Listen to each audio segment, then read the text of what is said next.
I'm Jen Taylor Skinner, and this is the Electorette. On this episode, I have a conversation with Amanda Hunter, the Executive Director of the Barbara Lee Family Foundation. Amanda joins me to discuss their latest research, which explores how political races change when two women compete. And their findings are really fascinating, and I'll include a link to the research in the show notes. Amanda and I will go over some of the key findings, including the infamous likability test that often comes up when women run for office. And when two women are competing for the same seat, how do voters determine which one they deem more likable? Also, we talk about how race, gender, and partisanship shape a voter's belief about the importance of electing women and people of color.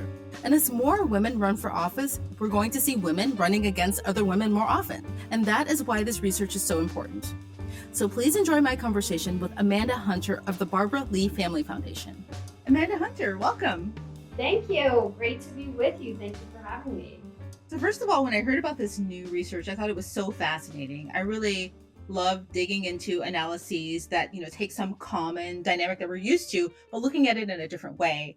And in this case, the Barbara Lee Family Foundation looked at women running for office, but not just women running for office, when their opponent is another woman. So when women are competing against one another for an elected position.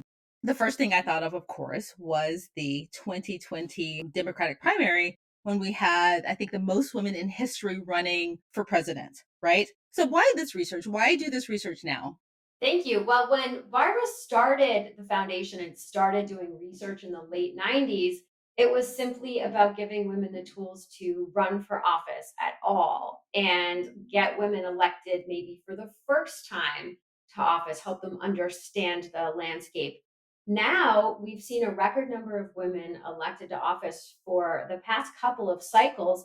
And more, like you've said, we've seen high profile races that are dominated and led by women. Here in Boston, where we're based, we elected our first woman mayor last year, but it was four women who were leading the primary. So things look very different than they did when Barbara started this work. And that is a good thing. That is the sign of progress.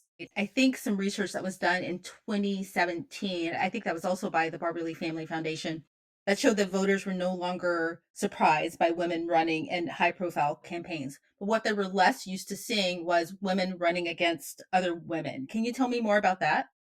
Yeah, so we found in this research that voters were not surprised to see women running for office on either side of the aisle, but still thought it was unusual to see women run against other women. And as you said, that is a direct contrast from what we found in 2017. When I first started this work, we found that voters back then thought women were outsiders and were change candidates. They were less used to seeing women on the ballot. So, in a relatively short period of time, that is a pretty big change in perception and very positive that now voters are no longer surprised to see women on the ballot. I think that 2017 being that pivotal year is probably obviously related to Hillary Clinton's run. Am I right about that in 2016?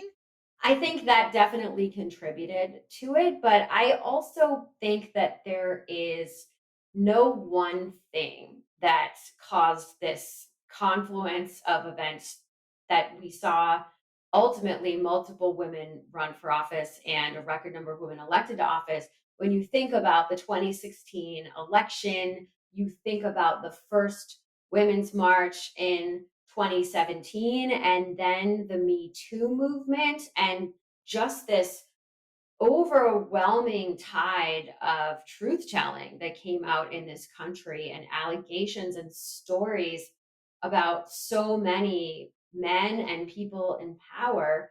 I think all of those things really contributed to women, particularly from other professional backgrounds, giving up their career path and deciding to transition into politics. And it seems like that trend has not really slowed down.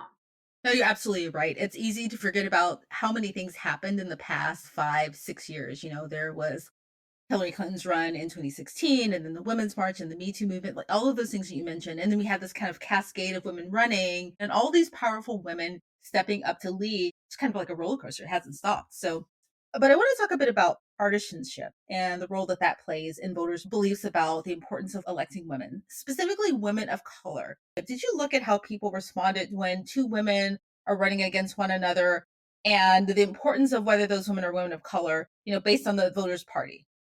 Yes, we have found for a couple of years throughout our research that one key indicator of whether or not someone is going to vote for a woman is whether or not they believe that women lead differently and serve differently in office. And younger voters, Democrats, and people of color are more likely to believe that women serve differently in office. And overall, people's partisanship has so much influence over their voting decisions. It's very unlikely that someone is going to abandon their party affiliation and vote across the aisle just because someone is a woman. People are usually thinking through the lens of their own political ideology first and then looking at gender. And those two things interact with each other when we look at voter opinion. Are people looking at that differently depending on what party they're in and depending on how the political party responds to wanting more women to run for office? For instance, like the Democratic Party seems to be very into leaning into having more women in leadership positions, specifically women of color, right? You can see that in, President Biden's administration versus the Republican Party is putting kind of less of an emphasis on that, right? So, how do the voters respond to the way that the parties are leaning into women and specifically women of color running? Well, I think it's really interesting, Jen, because it's definitely the narrative that the Republican Party and even Republican and independent voters and focus groups will say things like gender doesn't matter, race doesn't matter, it's about the person, this is identity politics if you're saying anything else.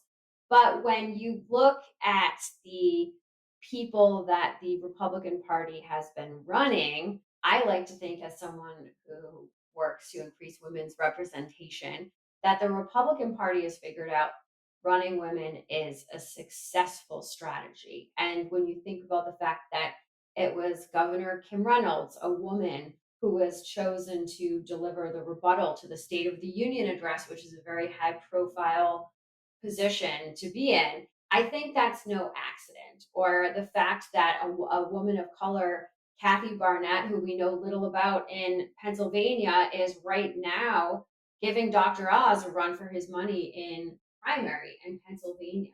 So we've seen for years that women have a lot of advantages with voters. And it seems like now both parties are realizing that.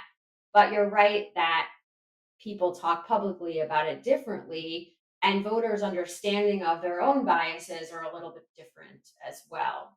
So, I know that the research was about how voters responded to women running specifically against other women. And I'm just curious as to whether you think it's fair to say that Democrats running women and particularly running women of color, the motivation is different, right? I feel as if, just from an outsider's view, that Republicans seem to run women for office as kind of a reactionary campaign, for instance, right? Like going back to the 2008 campaign when Hillary Clinton lost the primary to Barack Obama, following that, John McCain put Sarah Palin on the ticket. And a lot of people felt like that was a reaction to Hillary Clinton losing the primary and then, putting forth a woman on the Republican ticket to appease women who wanted to vote for a woman. Is that a trend that you see, or is that a fair assessment of how I'm seeing the Republicans respond to women running on Democratic tickets? I think it's definitely complicated when you look at the opportunities that women have, and also in the larger party machinery and the decisions to have women run for different positions. One reason that my boss, Barbara, wanted to start doing this work more than 20 years ago is because in a lot of states, a lot of party officials would give women a chance to run when they knew that the election was doomed, if it was running against an entrenched incumbent, or if it was going to be a really tough race, then they would give the woman her chance and say, okay, now you can be on the ballot, when it was a nearly impossible climb. So I think that there definitely have been historically, on all levels, kind of sexist decisions around allowing women to run. But I think one thing that really surprised me about this research is really kind of disappointing, honestly.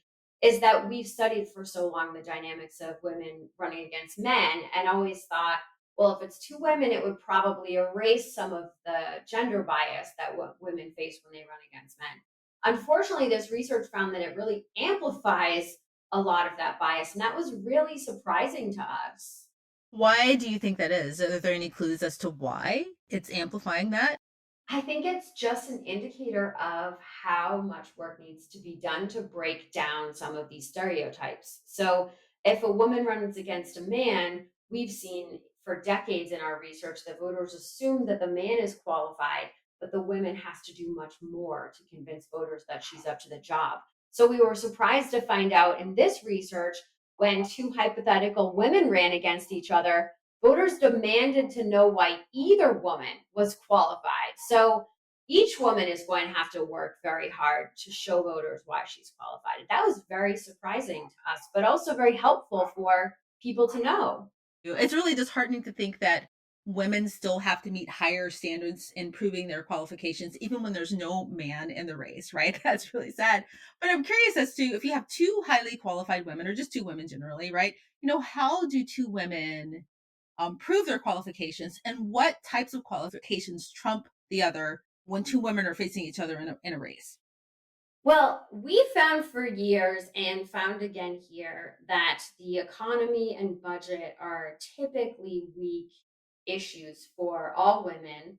And the economy is typically a weaker issue for Democrats. So for Democratic women, because that's sort of two categories with a weakness, that can be a hill that they have to climb. And so this research shows that it's very helpful for any woman candidate to have a detailed economic plan. And also, it can be helpful to have validators like a chamber of commerce or a prominent economist validate an economic plan.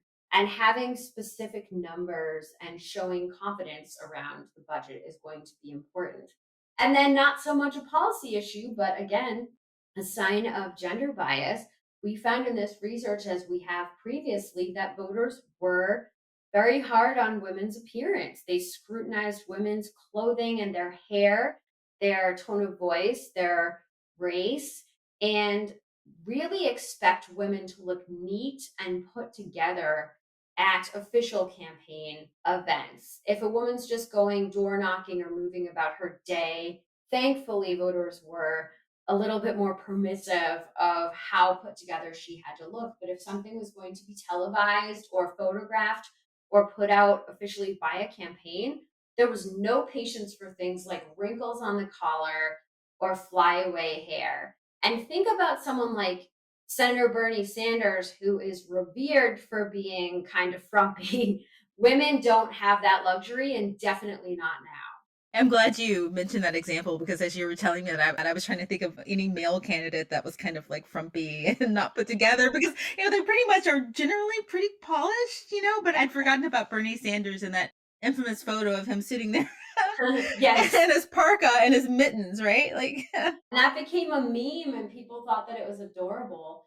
And I think one reason too that it's harder to think of a man that doesn't look put together is because men can just throw on a suit and tie, and it's less difficult to have to worry about doing men's hair typically with the stereotypical men's haircuts.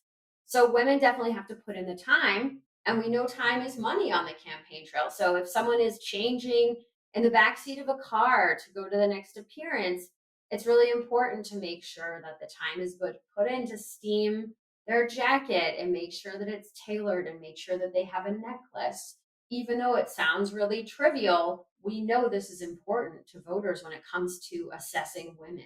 okay, so speaking of appearance, one factor is, of course, age. Did you dig into how age factors into how voters, grade women when two women are running together? I was thinking also, again, I can't get the 2020 primary out of my head, but there was a whole range of ages on the stage for the women. I think Tulsi Gabbard was the youngest, possibly, and I think Elizabeth Warren was the oldest. But in between, you had mothers, grandmothers.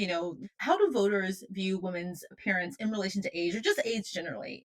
Women face ageism in addition to sexism, unfortunately. And voters, I think, have a very I'll know it when I see it kind of attitude. So for Some images that we tested, they wanted to make sure that women looked, quote, old enough to be experienced enough to be qualified for the job.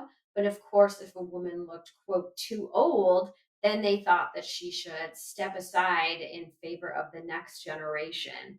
And Governor Janet Mills of Maine actually talked about this in the 2018 campaign. She had a lot of experience in the Maine state legislature and then as Attorney General of Maine. And she said that for years, she was told, just get more experience, just get more experience. And then she did. And I guess she heard from some people, maybe high up in the party, that she should step aside for someone else. And she was too old and not exciting enough. And she joked and said, I'm experienced, damn it, in a New York Times article. But that is really indicative of what women are facing when you think about the sexism and ageism. We hear from a lot of women just anecdotally when we present our research that voters tell them all the time, oh, you look so young. And they don't say that to men. Men are treated as rising stars if they're young. Think of someone like Secretary Pete Buttigieg. He was celebrated in the 2020 primary for being younger and being earlier in his career. And I don't think a woman would have that same luxury if she had the same resume and age at the time. Right. I'm thinking of O'Rourke, right? Another one who was pretty young. Yeah. Exactly. These biases just mirror the biases that women run into every day in their professional lives, even if they aren't running for office. So that's kind of, again, disheartening. Do these sentiments among voters change based on the race of the voter?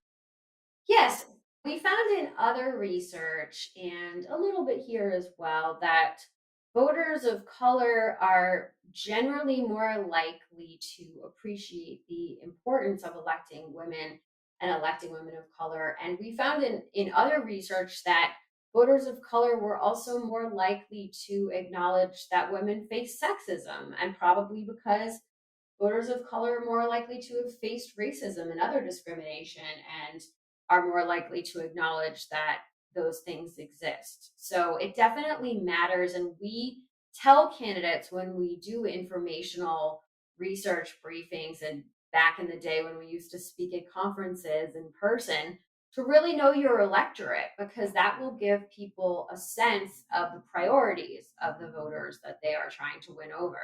I think one of the findings was that voters broadly said that they didn't believe gender had an impact on a candidate's ability to govern, but it wasn't true for AAPI voters, Black voters, Indigenous voters, and younger voters. That's right. I think one other thing that we always point out is when voters say that gender doesn't have an impact, then when you start talking to them, you find out that the odds are they don't really believe that. They might think they believe that, but they're not really aware of their own gender bias either. So that's why focus groups are so helpful for us to get that real qualitative information. So tell me about what you found in relation to likability, because that always comes up in relation to women. And it's kind of an easier thing to gauge how voters will feel when a woman is running against a man, because, she'll have to prove her likability at a higher standard than a man would. What about when you have two women running against one another?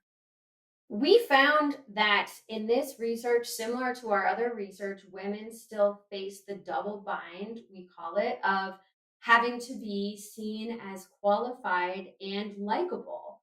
And if voters don't think a woman is qualified, then they won't like her. But if a woman seems too likable, then voters might not think that she's qualified. So it's a real high wire act that women face. And that, unfortunately, still showed up in this research. Women had to be both qualified and likable. And we found when we tested different debate scenarios that voters were surprised to see women, quote, go negative against each other, even though a political debate is contrasting with their opponent. And so there are still deeply held stereotypes about how men and women in politics act. And with two women in the race, the first woman to go negative or say something that's perceived as an attack might pay a price with voters. Right. So that's one way that voters are defining likability is if a woman goes negative, right? So what happens when a man goes negative? How is he viewed? Voters respect it when a man goes negative, and I'm sure you've heard people And everybody, all your listeners have heard people before say that a man is tough or he's standing up for his beliefs, or if he's yelling or acting like a hothead, that's okay. That's just who he is. Women don't have that luxury. So women have to show that they're strong enough and they have to demonstrate strength, but they still have to maintain their likability. And that is a very fine line. Right. I'm thinking about some of the criticisms I've heard of women when they aren't being negative, right? If they're too kind of jovial, they're like too unserious, right? So it really is a double bind. Absolutely. And that is even what we have found previously around appearance, too. The voters want women to look neat and put together and dress well. But if women are dressed too well, or if it looks like women are paying too much attention to their appearance, then voters think that they're probably not spending enough time working and might not think that they're qualified. So everything is just so amplified when you look at the scrutiny women face. And interestingly, in this research, voters really inferred a lot of meaning into things in the background of photos in a way that we haven't seen before. And I think that that has to do with the Zoom and TikTok world that we're in now. People assume that everything is curated, even if something just happens to be in the background by mistake or without really any thought behind it. Being curated in a way that the photo is manipulated, or what do you mean? No, if we tested a photo where someone was in an office and had a computer behind her, and people got really hung up on why is that there? What does that mean? And like nothing, it's a computer. But I think because everything is so curated just in our life, people are now thinking things are curated that aren't. So candidates need to really think carefully if they're putting images out about what is in the background to make sure that nothing's going to be misinterpreted or something. It kind of ends up being curated. Yeah, I guess in the end it does. I guess I was thinking the reason I was asking that question is because I was thinking that I know there's a lot of scrutiny about women in relation to how they present in a familial context, right? Whether they have photos of their kids or whether they take campaign photos with their kids or with their community, because there's this kind of gendered expectations around women being caretakers. So that's what I was actually thinking. Absolutely. And we may have touched on this before briefly, but we've done research previously that found that for women that have young children and are running for office, voters worry that she won't be able to balance caring for her children and doing the job.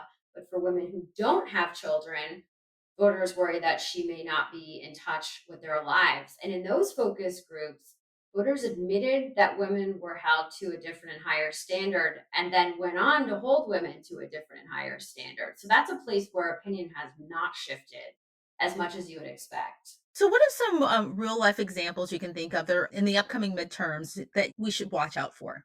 So in Arizona, there is a possibility that we could have two women in the general election for governor. Carrie Lake, who is a Trump endorsed Republican, is potentially, if she makes it through the primary, going to run against current Secretary of State Katie Hobbs, who is favored to win the Democratic nomination. So that's something to watch, definitely. And in Iowa, Deirdre DeGier, who is a Democrat, is running a competitive campaign against Kim Reynolds, who I mentioned had given the State of the Union rebuttal. And Iowa is solid red, and polls show that Reynolds has a solid lead. But this is still going to be one to watch in terms of the general. And then here in Massachusetts, we have two women vying for the Democratic nomination in the primary, Maura Healey and Sonia Chang Diaz. And in Oregon, it's a very crowded field right now because current Governor Kate Brown is term limited. But Speaker of the House Tina Kotek appears to be a strong contender for the Democratic nomination. And on the Republican side, Christine Drazan is running as a Republican. So at the gubernatorial level, those are just a few examples. There could be a number of women v. women matchups to see this research play out in real time. Is that an unusual number of women versus women matchups that in the years that you've kind of paid attention to this, or? It seems like it at the gubernatorial level because women are so underrepresented as we talked about before. So even if there end up only being a handful after primaries, that's still statistically pretty high. Longtime Senator Patty Murray, who is often referred to as the most powerful Democratic woman senator, has a Republican opponent named Tiffany Smiley.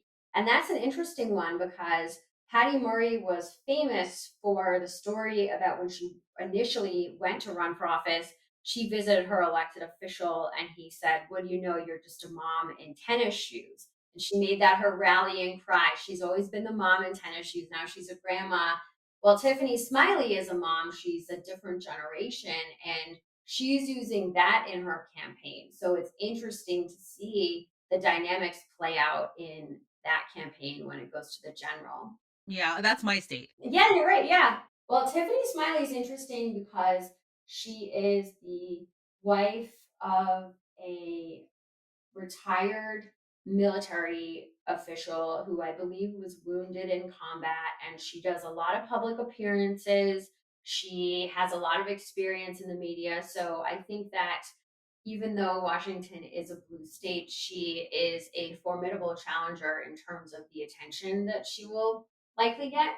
And we probably will see some of the dynamics play out that we were talking about in terms of the sexism around women going negative and some of those reactions. And we also saw that in the 2020 debate primaries too, when someone like Senator Klobuchar was held to a different standard for standing up for herself, or Vice President Harris as well, when men are more celebrated for the same kind of performance. So, what did the research reveal about incumbents? So, when you have two women running against one another and one is an incumbent, what do voters deem most important in those races? Well, you know what was so interesting about this new research, and it was a big change, is that in 2017, we found that voters really wanted to hear a woman's personal story. They were open to hearing about her lived experience. And we would always tell people, of course, lead with qualifications because you have to credential yourself, but then tell voters who you are. Now, voters really want issue position.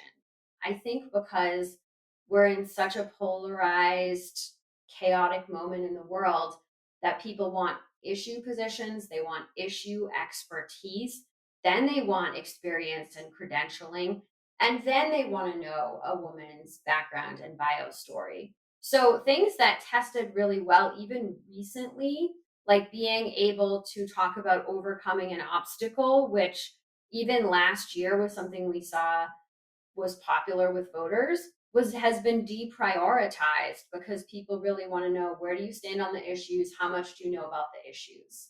So is there a difference in what issues they're interested in a woman having, higher qualifications in versus a man? For instance, I think there was something in your findings that showed that they expected women to have higher qualifications in relation to, or more knowledge rather, in relation to education, right? Or, reproductive rights. Is that something that you found? There are definitely issues that traditionally voters have assumed are stronger for women. And we've seen this in a bunch of different research projects, but certainly in the latest, voters tend to think that women are better on things like education, as you mentioned, or healthcare. And they traditionally believe that women are more compassionate. And so it kind of goes along with some of those issues. In this research, they also thought that women would be better on abortion. And they actually rated a Republican woman ahead of a Democratic man on the issue. And I would be interested to see if that's changed since the recent developments with the leaked Supreme Court opinion. But women definitely do better on issues that typically seem more to be kind of empathy issues, whereas men are seen to be stronger on things like national security, the economy, anything that has to do with guns. And those are gender stereotypes that we really haven't seen change much in our decades of research. Since more Americans support abortion remaining legal, how would that play out, do you think, with two women on the ticket in their positions on abortion? If a Democratic candidate supported reproductive rights versus, a conservative woman on the ticket who didn't support that, would that play more into the Democratic woman's favor? We haven't looked at that specifically. I know a lot of people are interested in this question right now. And I also think that there's so much happening in this country when you think about the the economy and inflation and all of these other issues that we have to see where those priorities are. I will tell you that in a study that we did with our partners at American University recently, there was a lack of trust in the Supreme Court as an institution. This was before the opinion leaked, and that women were generally feeling exhausted and burned out. So, certainly, we saw a lot of engagement this weekend across the country with women showing up at marches in major cities everywhere. And I think if those women stay activated and are able to overcome the exhaustion and burnout that women have been facing post pandemic, women are going to once again be a very formidable group of voters in the midterms.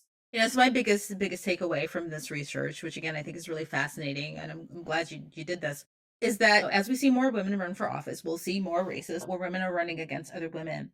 And it's an opportunity or a chance for us to get ahead of our biases. But I'm also a little bit skeptical that we can do that in the short term, given that a lot of the gender biases, they're still showing up, the same biases that show up when women run against men. What's the biggest takeaway you think that we should all get from that? Is this a message to the media to get ahead of these biases, or like what should we extrapolate from this? I think it's a message to all of us. It is a good thing ultimately when we see multiple women running. It helps to break down the stereotypes that people have about women, even if they still hold them in the moment.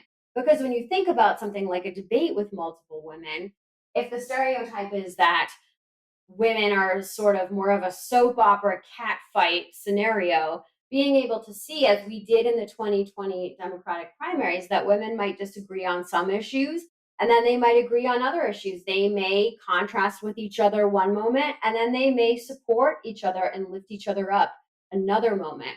All of those things break down those long held stereotypes. And we like to think, just because my boss Barbara always we always try to find the positive, especially in such dark moments that we can have lately, that having more women run is going to break down a lot of those stereotypes, whether or not they get elected. Just seeing multiple women, different backgrounds, women of color on a debate stage or out on the campaign trail is going to eventually change the face of leadership. I hope, but man, is it discouraging sometimes to read about the gender bias in the meantime. Yeah, I mean, the thing that keeps coming to mind is 2024 for me, right? Because there is not necessarily there's an assumption, but there's a possibility that Kamala Harris could run in 2024, or if Biden doesn't run again, or does run again rather, in 2028, because that's often the trajectory of a vice president. It's a little worrying, right? That these biases have not lessened. Well, I think when you look at Vice President Harris, so much of the criticism that she has faced is along the lines of what we found people still believe about women. Because at the root of a lot of the criticism, even if it is completely foolish, like she laughs too much, or is she too warm, or she didn't seem so focused during her press briefing, or anything else, the gnawing sort of undercurrent there that is damaging is the implication that she doesn't belong there, that she's an interloper and that she's not qualified. And that's what I see when I see a story that's supposed to be, oh, it's just in good fun. We're just talking about her laugh, but we talked about George W. Bush's smirk, so it's fair. But it's different because men are able to laugh things off and overcome perceived gaffes, and women have this undercurrent that is saying underneath, she doesn't belong here. And that's what unfortunately I think VP Harris faces a lot, and that's what I think we all need to look closely at when it happens and call out, because things aren't going to change at the highest level unless we have different conversations than we did previously, like in 2016, when, or even in the 2020 primary, when women were running at the very top. One thing I've noticed just anecdotally when women run for office is that these sexist views often creep into the discourse among liberals and progressives, right? And women. I guess you'd call it internalized bias.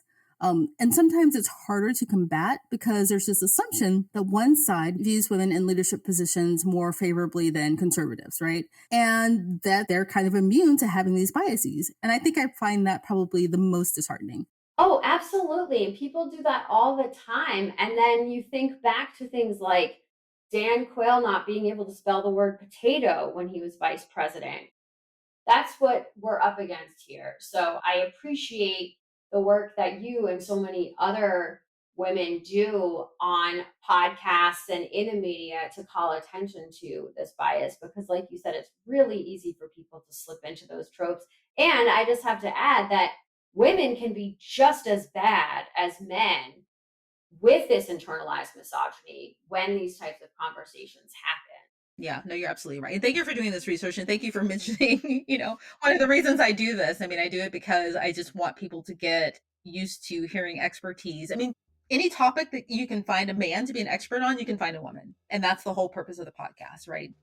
Absolutely. And you've probably heard other journalists have told me that when they call sources, women who are very accomplished will always say, I don't know if I know enough. I don't know if I'm as much of an expert. And they don't typically hear that from men. So there still are a lot of gender bias in a lot of different industries around the world that hopefully people can look at this research and see how it applies in their own field, because I think it applies to women in business a lot of times. Well, thank you so much for your work on this. I hope everything goes well in the midterms. And let me know when you have more research. So thank you again. Will do. Thank you so much. This was great.